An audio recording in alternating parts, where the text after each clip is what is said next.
Hi, it's been a while. I've been meaning to do another one of these for a while, but I had ideas, but I couldn't write them out into fully fledged scripts, and that was a bit of a challenge for me, so that's why this is coming out so late, just like me. Okay, anyway, if you're new here, then hi, welcome to my channel. I also stream on Twitch. I'm like a VTuber now. I made my own model, because I got bored. Wonder Egg Priority is a beautiful mess of an anime. I can't fault anyone for the rushed ending because that's what it was forced to be, rushed. The special was also, something. It was weird and unsatisfying, and in my opinion, that's worse than just flat out disliking something, because at least then I don't care as much. There's so many other analysis videos and explanations of the series out there on the plot and what it got wrong, but in this video, we'll just be on what it gets right, and more specifically regarding mental health. As a forewarning, this entire video centers around topics of... Please click off this video if you aren't comfortable. I understand, and I'll link you a lovely video of some cute kittens purring below, because they always make me happy at least. To start, I'm assuming you've most likely watched the show, but if not, Wonder Egg Priority is an anime about a group of 4 girls, Ai, Neru, Rika, and Momoe. All of them are struggling in some way in their lives with mental illness, whether that be from grief, trauma, genetics, body image, etc. Ai is our main protagonist, an anxious and bullied girl turning to a hikikomori, or shut-in, after her best and only friend Koito commits suicide by jumping off the school's rooftop. After being talked to by a talking bug, who we find out later is Uraaka, is taken to a capsule machine, or gachapon, that dispenses an egg. Ai finds out that these eggs, once cracked, are dead girls, except Kaoru, but I'll get to him later, who can't pass on or be revived until their specific person finds their eggs and cracks it. If that sounds confusing, it's because it is, but stay with me here. While dealing with these girls who have committed suicide, all 4 of our main protagonists work through their own traumas while trying to lessen the egg's pain as well. I think the first thing I want to point out here is the use of physical pain and injuries being displayed to showcase mental pain. Symbolism can do many things, but it's true about invisible illnesses that, unless known by others, they are just that, invisible. The injuries that any of the eggs sustain are permanent, while the living heal, showcasing a point that can go easily unnoticed. The living can heal, but the dead cannot. Ai and her friends can work through their pain, grief, and trauma, but those that have already perished after taking their own lives have ended everything, including their ability to heal or change or grow. The girls' weapons are also symbols representing them, with Ai's being a pen, a reminder of the girl she saved from the first episode. Rika's is a combination of scissors and a box cutter, showing the weapon she uses against herself regarding self-harm, and with the scissors trying to cut away the pain and insecurity she has. Neru's weapon is a compass, depicting her as sharp, analytical, and precise. It transforms into a rifle at certain points, which, besides being very cool from a design standpoint, also a gun. It shows her focus and drive. Momoe's weapon is an umbrella, representing her shielded nature and how she protects herself and others from harm instinctually. The 4 girls are also represented by specific flowers, with Ai's being a carnation, representing innocence, Neru's being a chamomile for strong will, Rika's being an alyssum for inner beauty, and Momoe's being a armeria maritime, representing sympathy.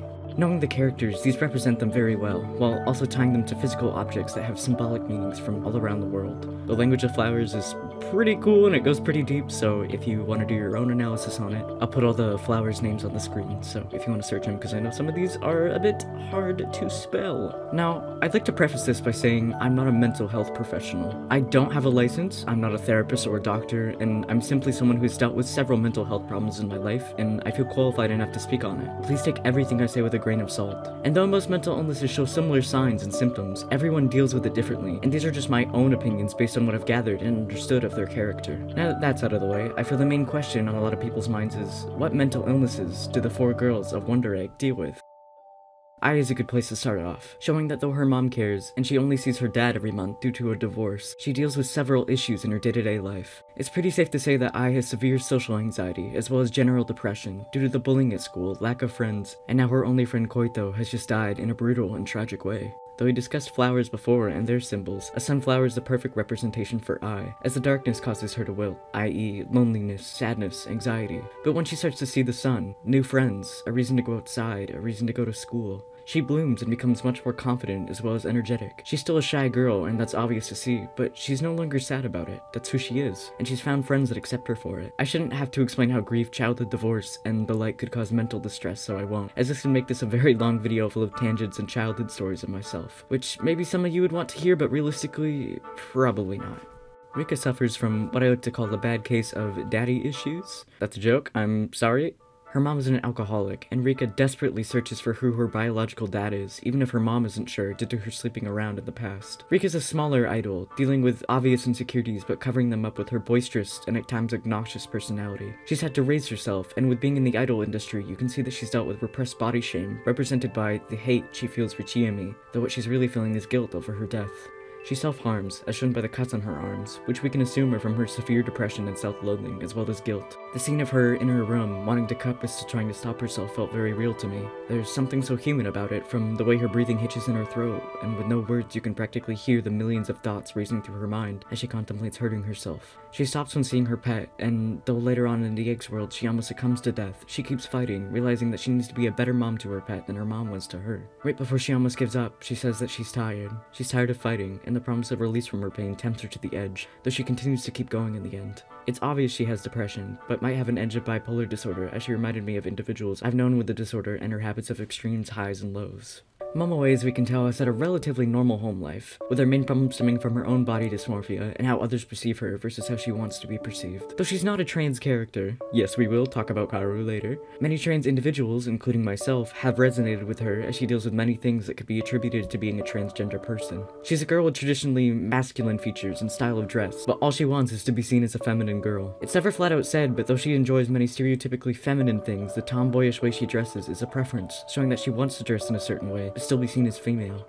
Momoe's main trauma stems from the suicide of a girl who had a crush on her, and attempts to start a romantic relationship with Momoe. It's unclear in the anime if she is bisexual or not, since she hints at liking both girls as well as guys, with a preference for guys. But the main point is that Momoe didn't reciprocate those feelings with Haruka, the girl who likes her. The assumption can be made that Haruka committed suicide due to rejection, but it's never quite elaborated on. We know that Momoe feels guilty over her death nonetheless, while also grappling with her self-image. She's dealing with depression and obvious body dysmorphic disorder, and over the course of the series learns to embrace herself for who she is, and change what she can, along with being more outspoken about her feelings. Nehru is saved for last, just due to the special episode that came out confirming that she is an AI. Now, I could go down a route about artificial intelligence versus humans, but just go watch a Detroit Become Human analysis video, because with the plot is already crazy enough, and I don't want to go into ethics. With that being said, I'm going off the basis that Nehru can feel human emotions and experiences feelings like anyone else would, despite her status as an AI. Nehru, like the other girls, deals with depression as a result of her sister Airu's death. It's unclear if her sister is also an AI, but we don't really learn much about her anyway, so I'm just going to breeze past it.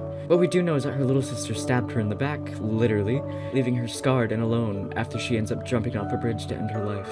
I would also like to place Nairu on the autism spectrum, due to her speaking literally, social cues struggles, and a hard time expressing her emotions. Whether this is due to her AR nature is hard to say. She opens up to her newfound friends, especially her first one, Ai, who she shares genuine smiles with, and even ends up crying in front of her. She appears to be naturally entrusting to others, but opening up to them when she trusts them and knows that they are friends. By the end of the series, excluding the special, because fuck the special, Nairu changes her hairstyle and opens up more to those around her, becoming more trusting, and in turn, more happy. The eggs referring to the trapped dead kids stuck in their limbo until they can overcome their trauma in a physical form. The eggs correspond directly with whoever the person fighting is, either having a person of similar character to the individual, or someone who contrasts them to make them think about their own faults and flaws and confront them. There's at least 2 eggs per protagonist that were shown that they've dealt with, but I'd like to focus on just 4 of them, or 1 egg per one of the main girls. Only little facts and details are known about the eggs, but this is all the information we're given, and that's what I'm going to go off of. Ai's third egg is a young girl named Yae. She grapples with having a sixth sense, and severe depression and anxiety from how others don't believe her, as well as her hallucinations, both auditory and visually. She was transferred to a mental hospital for this, and what was supposed to help improve her just made her visions worse and worse. She could see the sadness and anger coming from everyone in the hospital and couldn't deal with it anymore. Ai, though not dealing with hallucinations or extra senses, sympathizes with Yae, both bullied for being different and others not understanding them. After defeating Yae's wonder killer, or her trauma, she embraces her and tells her that she believes her, even if no one else did. Rika's second egg is a young woman named Shino, who gave up all her assets, including her life, to a man claiming to be the messenger of the gods. Rika, of course, doesn't believe in his delusional statements that he communicates to higher beings, but both Shino and he prey on Rika's weaknesses and flaws, forcing her to confront her trauma head-on, and telling her it's okay to let go and give up. She almost does, too. Rika's tired of everything. Of friends, of family, of trauma, pain, both new and old. Death is a comfort to her because it means it all will stop for good. Many people commit suicide because of the promise of the pain ending for good. When you're in that headspace, you can't think of the good times, of the things and people you love, of the good things to come in your life, as well as the happy memories you have, and have yet to make. You're tired and sad and hurting, and no matter knowing that tomorrow could be the best day of your life, you just want it to stop, because another day of this pain is unbearable. Her friends, as well as her pet Manon, who she feels a mother-like attachment to, make her choose to keep fighting and living as a result. Rika seems to tone down her over-the-top attitude after this, opening up more and settling things in her mind, especially regarding her feelings with her mom, who she ends up opening up to and talking to at the end of the episode. Nehru's third egg is her friend Kotobuki, a fellow genius grown in a lab like Nehru, though it's presumed she's human and not AI. She became obsessed with death and wanted to get as close as she could for scientific research, eventually getting her wish and dying while her physical body was in a vegetative state. Nehru, who mainly remains logically focused and not emotionally driven like the other girls, expresses sadness and anger towards her friend for taking her own life and leaving her behind. It's obvious Nehru cares deeply about Kotobuki, and is the first and only egg to be shown where the egg hatcher knew the egg before death. Kotobuki's wonder killer is an embodiment of her fear and worries of an older doctor who wants to dissect her body in the real world for her unique traits. Nehru talks with her friend before killing her trauma, deciding to shut off her friend's life support with the help of Ai, through tears and shaking hands. She learns that letting go is important sometimes, even if it hurts, and that friends and people will be there for her to help, not just to rely on herself. Finally, Momoe's third egg is Kaoru, a transgender boy who ended up committing suicide after being physically and sexually assaulted and getting pregnant by his kendo teacher. So Momoe is a cisgender female. It's no coincidence one of her eggs is trans, as she experiences many things trans people do on the daily. Kaoru, though initially thought as a lesbian by Momoe, seems confident within himself, and despite being hurt by the comment that he looks plenty feminine, something Momoe is jealous of, as well as wants to hear herself, he brushes it off and explains that in his heart he's a man. Momoe corrects herself from that on, but immediately understands and appears to really sympathize and empathize with Kaoru, having dealt with the same issues, just on the opposite end. Due to her masculine appearance, Momoe struggles with others assuming she's a boy, and comments regarding her lack of femininity. No matter if she's wearing pants or a skirt, she's a girl, and she desperately wants everyone to realize.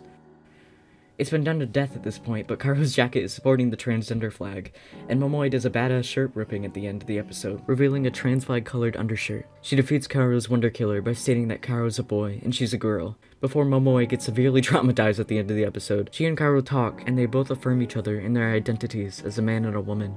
They kiss, which is lovely as it is tragic, as Kaoru's dead and most likely won't be back, and if he is, he wouldn't remember Momoe. So, why should you care?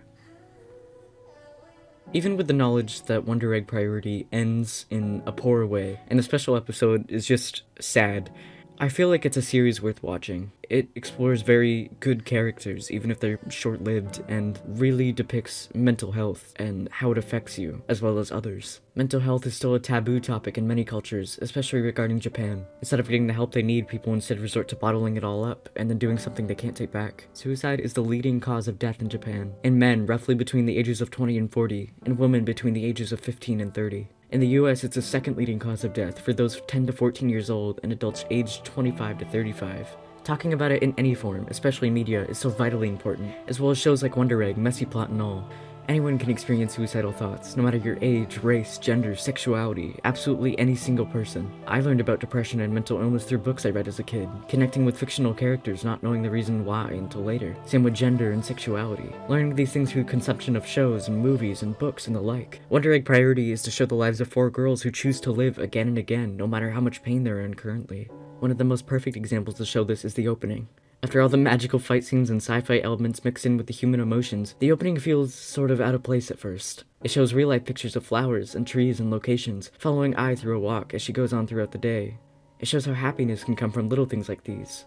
Ai, at the end of the day, is still depressed and grieving, but she's outside, appreciating the beauty of a sunset or a cooling breeze on a hot summer day. She's still sad, but she can be happy too, and that's okay if she's not happy tomorrow. She knows another day will come like this again, and being happy is something to enjoy and be thankful for, instead of dreading the return of her darkness. These 4 girls all wanted to die, but chose to keep living. For others, for themselves, just in case tomorrow is a little brighter. And it was.